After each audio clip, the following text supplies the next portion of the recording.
What's up? I'm Andy Sixx from Black Veil Brides, and I've got some fan questions that I'm going to answer.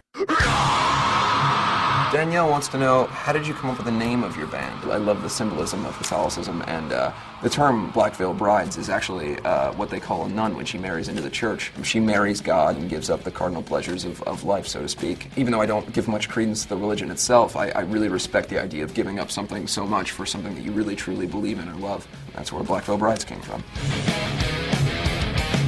Sasha was wondering, what bands do you look to for inspiration? You know, bands like Kiss or Motley Crue or you know, Wasp and those kind of bands are huge inspirations. But lyrically and musically, I'm very influenced by bands like Hot Water Music and Alkaline Trio. I've always liked kind of, you know, both punk rock and heavy metal, and I wanted this band to kind of be an amalgam of both.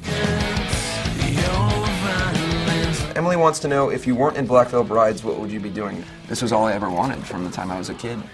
So if I weren't in Black Veil Brides, I would be in some other band that I created and, you know, wanted to make my life. Or I would be Batman. That was my other career choice as a child. Marion asks, what inspired you to write Knives and Pens? You know, I obviously look different. I listened to different kinds of bands, and the people that were around me, I noticed a lot of, you know, the different kids were always, you know, sort of put down by other people, and it would cause, you know, them to become, you know, almost violent with themselves. It's not really necessary. There's a way that you can find strength in yourself, and for me, it was writing. That was my sort of my release and my escape. So the term Knives and Pens to me was like a choice. You know, you can either create or, you know, become violent and maybe go down a dark road.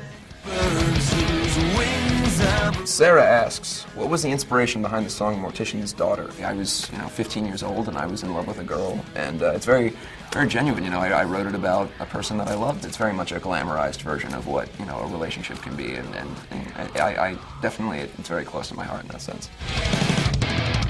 Scarlett asks, what is the message that you're trying to send through your songs? Regardless of what we do, whether we work at, you know, a desk job, we go to school, or, you know, at home all day, you know, we're in a band or anything else, you deal with things and you get wounds. It's up to everyone every day to stitch that up and to move on and show that, you know, there is beauty in life, and life isn't bad. Life is what you make it, and you can always find a way to find inner strength. Jeffrey asks, what is your favorite song to play live? We've been playing some different songs so far on this tour from the record, and a song called Never Give In, which is one of the last tracks on our record, and that's really cool to play because we've never played that before live. Haley asks, what is your favorite thing to do when you're not on tour? I love touring more than anything, so when I'm not on tour, I just sort of sit and eat Cheetos and wait for the next tour. Miriam asks, what do you do with all the things that fans give you? At the end of the tour, I kind of collect everything up, and I have a storage space in Los Angeles that I put all my things in. I've gotten some pretty cool things on tour, so bring cool stuff. Amanda wants to know, what is something you must always have with you on tour? My makeup. I mean, it would be difficult to perform as us without that, but also my vocal cords and pants.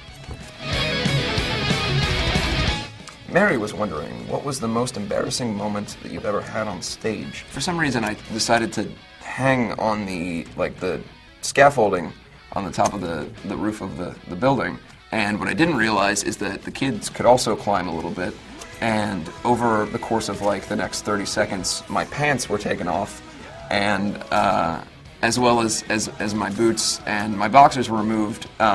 And then I had to swing back like a monkey back onto the stage, and my tour manager, who's sitting over there, John, had to take Naked Andy back, and you know, unfortunately the audience got a shot of my butt, which is, you know, it's not, whatever, it was there, and that was kind of embarrassing, mainly because of the butt. Thanks for your questions, and I'm going to hold on to these and read them every day. But I'll see you guys on the road.